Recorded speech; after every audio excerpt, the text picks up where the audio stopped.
Bugungi kunda yoshlar bilan ishlash, ularning ma'naviy ruhiy qo'llab-quvvatlanishi hamda to'g'ri yo'naltirilishi jamiyatimiz taraqqiyotida muhim o'rin tutadi.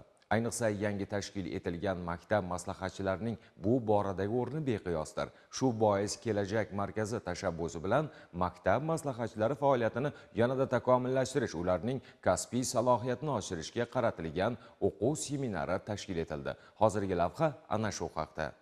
Mazkur seminar Maktabgacha va Maktab ta'limi vazirligi hamda Kelajak markazi tashabbusi bilan Namangan davlat pedagogika instituti binosida tashkil etildi. Unda viloyatning barcha hududlaridan tashrif buyurgan 250 nafar maktab maslahatchilari, soha mutaxassislari hamda mas'ul rahbarlar ishtirok etdilar. Seminar avvalda so'zga chiqqan mutasaddilar tomonidan bugungi kunda maktab maslahatchilari zimmasiga yuklangan vazifalar hamda ularning yechimiga qaratilgan chora-tadbirlar haqida atroflicha ma'lumot berildi. Bu seminar doirasida kelajak markazlarining asosiy vazifalari va maqsadlari, ta'lim muassasalaridagi maktab maslahatchilarining asosiy vazifa maqsadlari haqida tushuntirish ishlari olib borildi. Biz o'zimizga kerak bo'lgan vazifalar va maqsadlarni aniq belgilab oldik va bu borada o'quvchilarni o'z kasblarini fidoyi ustasi bo'lishlarida o'z mehnatlarimizni ayamaymiz. Shuningdek, seminar davomida zamonaviy pedagogik va psixologik metodlardan samarali foydalanish,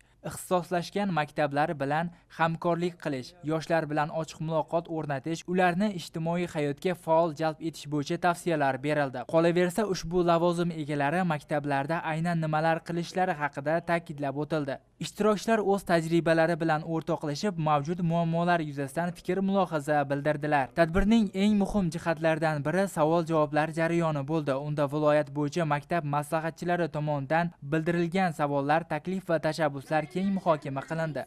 Bu jarayon ishtirokchilarga o'z faoliyatida uchraydigan muammolarni ochiq muhokama qilish va ularning amaliy yechimlarini topish imkonini berdi. Bundan tashqari, seminar davomida kelajak markazi faoliyati, ularning asosiy yo'nalishlari hamda kelgusidagi rejalar haqida ham batafsil ma'lumotlar taqdim etildi.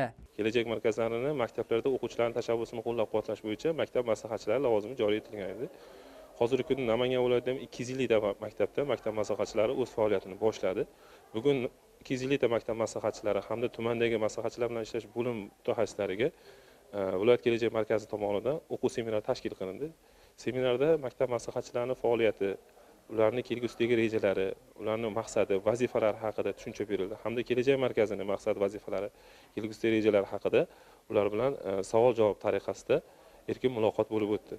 Seminar yakunida faol va tashabbuskor maktab maslahatchilariga tashakkurnomalar topshirildi. Bu e'tirof ularning mehnatini qadrlash, kelgusida yanada samarali faoliyat yuritishlariga turtki bo'lib xizmat qiladi. Umuman olganda, mazkur o'quv amaliy seminar yangi tashkil etilgan maktab maslahatchilarining kasbiy mahoratini oshirish, ular o'rtasida tajriba almashish hamda yoshlar bilan ishlash tizimini yangi bosqichga olib chiqishda muhim ahamiyat kasb etadi.